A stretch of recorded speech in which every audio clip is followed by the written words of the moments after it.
Hey guys, welcome back to the channel McNallie Money, home of all things stock, investment, and personal finance related. Now for today's video, we're going to be kicking off the year with a bang. It's 2024 and there's no shortage of Bitcoin related news in the media, you guys. We're going to be discussing the pending ETF approval. We just got monthly production results from Bitfarms and CleanSpark, and towards the end of the video, we're going to talk about Anthony's recently launched Patreon group. So join Anthony and I for another exciting discussion today, but before we get into it, please take a second, hit the like button, you guys. It's a big help to myself and the channel. If you're not already subscribed, McNallie Money, feel free to join and let us know in the comment section below which of the Bitcoin mining companies you're currently holding and why, your top pick for 2024, and your prediction on the ETF approval. Now with that being said, let's get into today's video.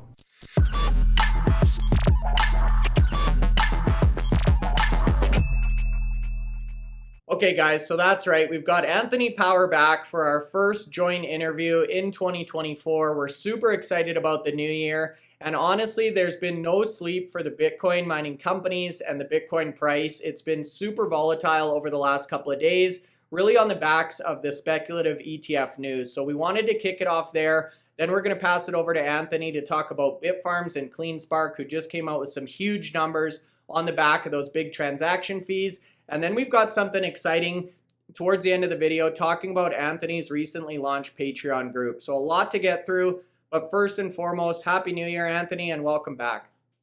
Happy New Year, Brian. It's great to be here.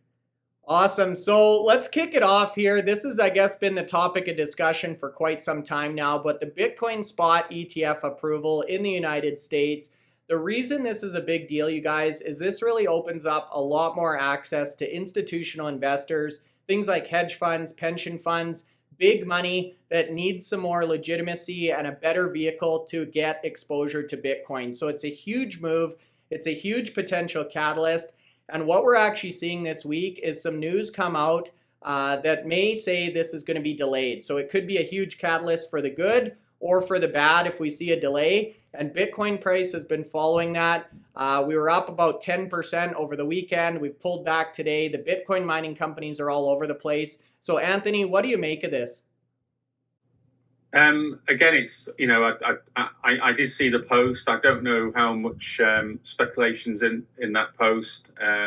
What we have seen is, yes, we've seen a lot of volatility, you know, from the new year, absolutely, in the Bitcoin price. Sort of going back to the days like, you know, towards the end of 2021, the downward trend so quickly. I think we were down, you know, 10% today at one point. Now we're sort of crawling back up. But we saw some of the big institutions that are submitting their applications for ETFs and having discussions with the SEC, and the way that's been coming across, the communication is that they're at a point now where they're very close to, you know, getting all their ducks in a row, ready to proceed, and just waiting then for the SEC to actually give approval. And things are happening. The turnaround is literally the same day. So they'll have a meeting with the SEC. They'll go through the application. There'll be a few requests to make some changes. The changes are made, resubmitted. That doesn't sound like institutions that are going to have to wait a further 6 months or a year or whenever these speculative dates have been put out there. It sounds like it's more imminent. So, and as we've seen the Bitcoin price, I mean, I think it dropped down to 40,000 earlier today, and now it's sort of between 43, 44,000. So, you know, we've seen a big drop, and then we've seen a equally sort of like big rise to get close to where we were at the beginning of the new year. So, you know, it's speculation. Pieces of we've had this in 2021. We had the do you remember with the Tesla? Elon puts out a tweet, and the Bitcoin price moved 20%. So, and then put out another tweet, and it drops significantly. So there are things that can make the Bitcoin price change. We just have to be wary of that. But I go back to saying, when you look at the wallets and 70% of Bitcoin hasn't moved in 12 months, that's not driving the action. It's we have a lot of people still sort of effectively gambling on shorts and longs in this space, and that has an impact on volatility. Not people buying it and holding it in their wallets for safe custody. But yeah, I'd be intrigued to sort of see what comes out in the next week or so from the SEC to formalise what's been said. Yeah, it's definitely not for the weak of heart. It's a very volatile sector. We also have all of the January 19th, 2024 call options expiring this month. So there's a lot of option volatility. And you're exactly right. The news last week was that we may see word from the SEC as soon as Tuesday or Wednesday in terms of an approval. We saw the big Bitcoin run. Interestingly enough, all the miners were down yesterday. And then today, Bitcoin's down. All the miners are clawing back. So we're seeing that disconnect that we've talked about on the channel. And why the January 10th date is so crucial, you guys, is there's a series of deadlines here for each one of these ETF applicants. There's about 10 applicants. The first one to hit their final deadline is Grayscale, and that was actually an ETF conversion. So Grayscale already had their GBTC trust. They've applied for a conversion, and that's the first one to hit that final deadline on January 10th. So essentially, if the SEC says no go there, they've got to delay the entire group, which is why there's so much anticipation about this week. The article we're talking about, I'll bring it up quickly on the screen, is the Matrix Port article. This came out this morning talking about a potential delay and some concerns. There's a lot of question marks as to the validity of this, whether this is opinion or something leaked from the SEC. Time will tell. But as Anthony said, a lot of volatility here, you guys, and great if you're looking to build up your position going into what you believe could be the approval. So I know I was doing some buying today as well. So that's the ETF update. We'll continue to monitor this throughout the week. The other big pieces of news we just got out, good old Bitfarms, always first to report their monthly production results. So we want to talk about Bitfarms, and then we'll follow it up with CleanSpark. So Anthony, I'm sure you've read the Bitfarms production results for December. That's also the end of the fiscal year for them. What was your take? Yeah, I mean, one thing we can always put as an adjective to Bitfarms is consistency. And again, December was another consistent month for the company. You know, they mined 446 Bitcoin, and the total for the year is 4,928. So it's been a good year for Bitfarms. They've been sort of like effectively in terms of production, top miner.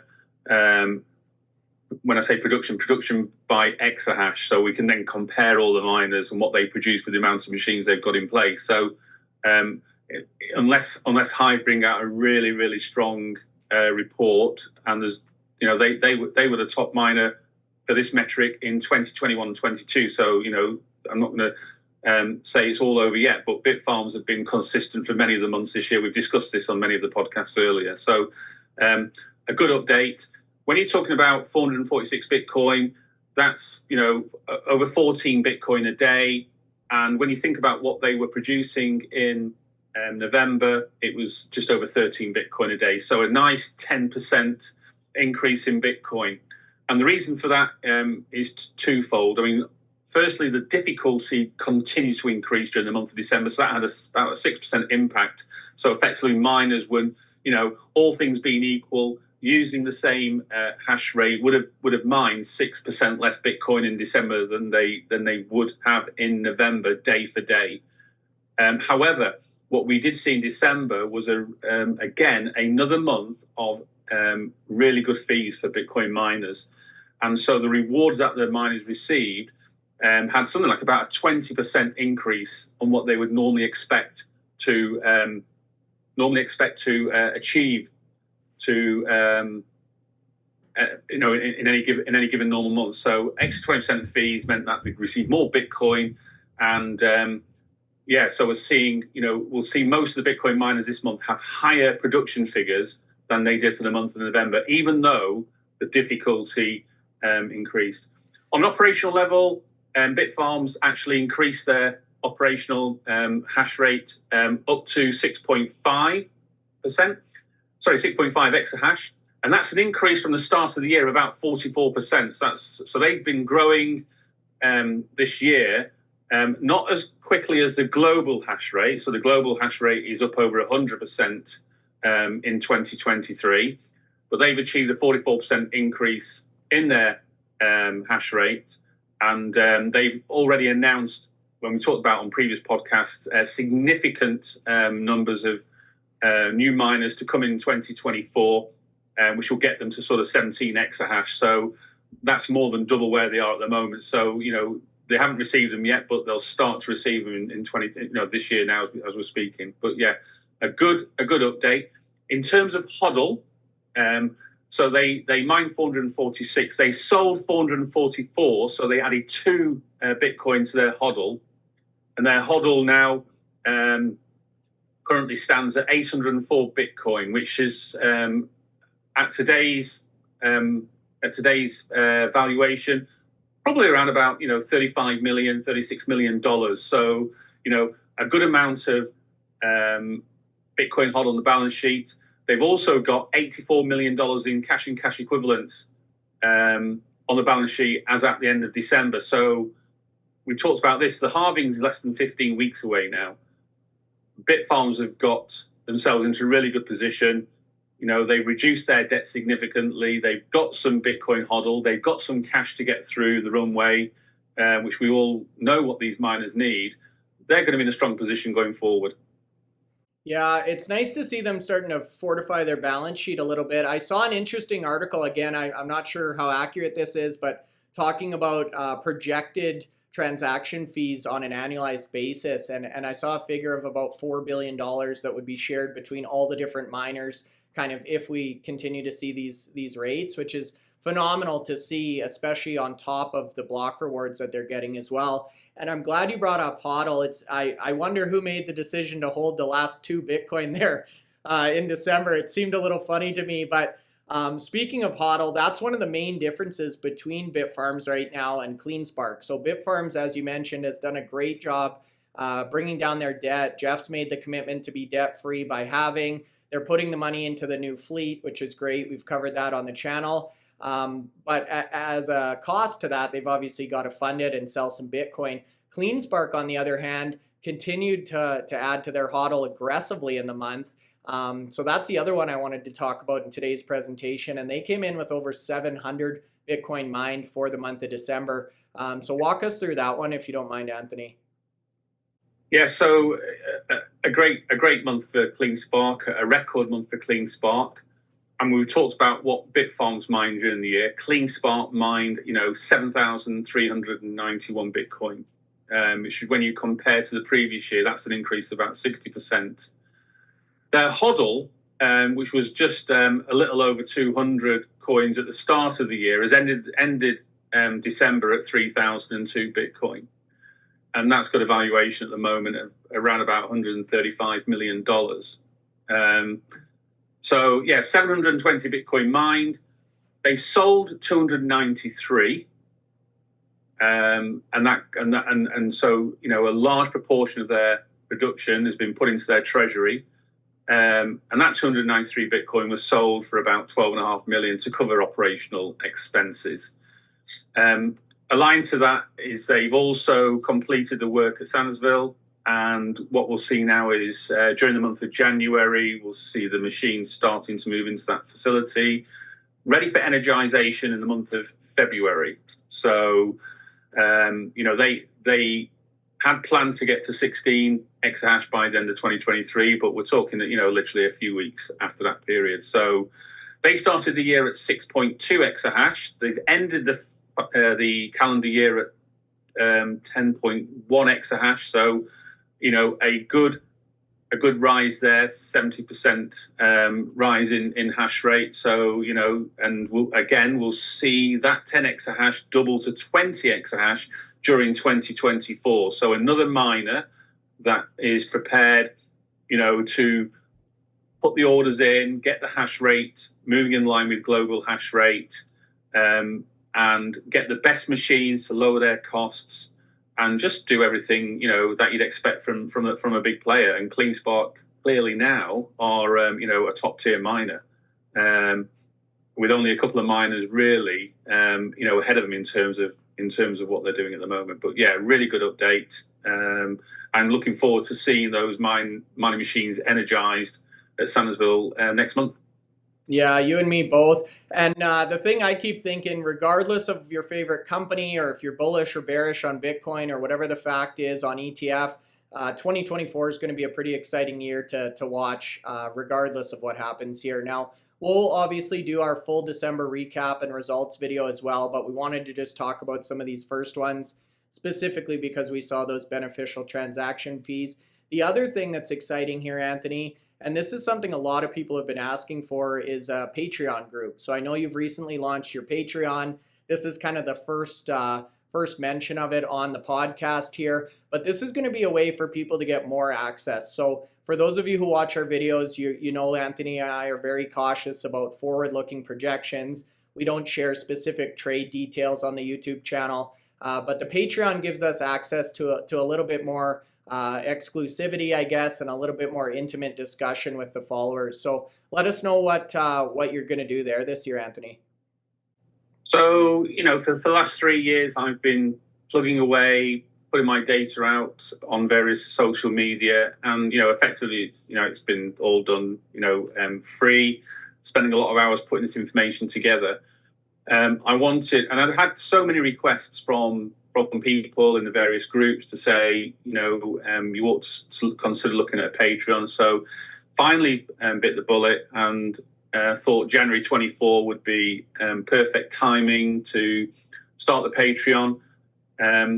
And basically, it's out there for everyone to join, support the channel, see what the analysis that we're doing. We're going to do so much more analysis now, because obviously if you get paid for doing something, you can then put far more effort into getting things provided, more video content. The short video content works really well, so more and more of the short video content on the Patreon. Exclusive access to all my analysis and all the supporting tables and graphs. And then I've even had a separate tier where we'll do more in-depth analysis, including more fundamental metrics. So in the past, I've done lots of comparison articles, and they'll continue, but they'll continue in the investor tier of the Patreon. Also looking to do some live Q&A sessions throughout the month. I get inundated with questions sent to me every day, so give a chance to people to send in questions via the Patreon, and we get some of those answered during the month via video or by live Q&A sessions. Also going to put the trades that I did in 2023. And I think, most people who invested in mining stocks in 2023 will be sat in a really good position. Our last update showed some of the rises from some of the miners. Marathon, I think, had achieved 800% in 2023. Core Scientific, for those that were sort of keen to venture into that stock at the beginning of the year, could have had, a 3,500% increase in their investment. And I do know some people did go in at the lowest figure there, and good hats off to them for taking that move. That was a seriously good move for them. But many of the miners were sort of 400-500% up. So it's been a good year if you managed to get in a reasonable low price. And even the action we've seen in December has been good for miners. And we're also looking, if we get enough people interested, is to have like a fancy share portfolio competition. So, get people to select a number of miners, maybe 5 miners, and have a competition start date, and then they have a fancy $500 to invest in those 5 miners, so they can put as much as they want into each miner, and then we'll be announcing an end date, how that table looks for everybody, and give some cash prizes out for whoever produces largest return for second or third place. So, interesting thing to do for people in this area. I know people are always saying to me what stocks they want to invest in, and let's see the proof in the pudding and how they do against some of the analysts out there.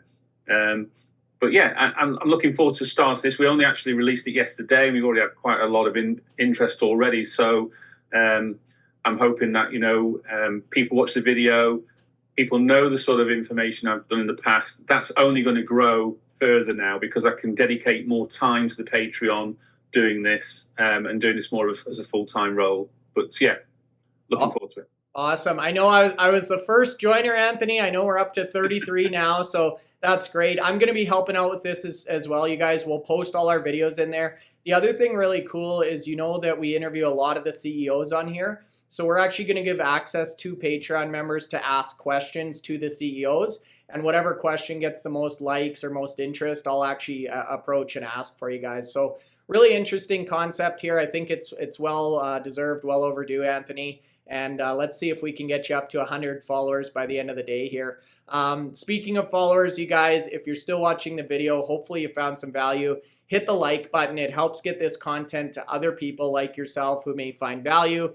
We're averaging about 5,000 views a video. We're doing some swag giveaways, so make sure you leave a comment as well. If you're not subscribed to my channel, McNallie Money, feel free to join. We'll leave all of Anthony's Patreon information in the video description and comment section below. We're really looking to kick off 2024 with a bang. And as I mentioned, it should be an exciting year regardless of your outlook on the miners or the Bitcoin spot price as well. So thanks for watching, Anthony. Great to see you again, and we look forward to having you back soon.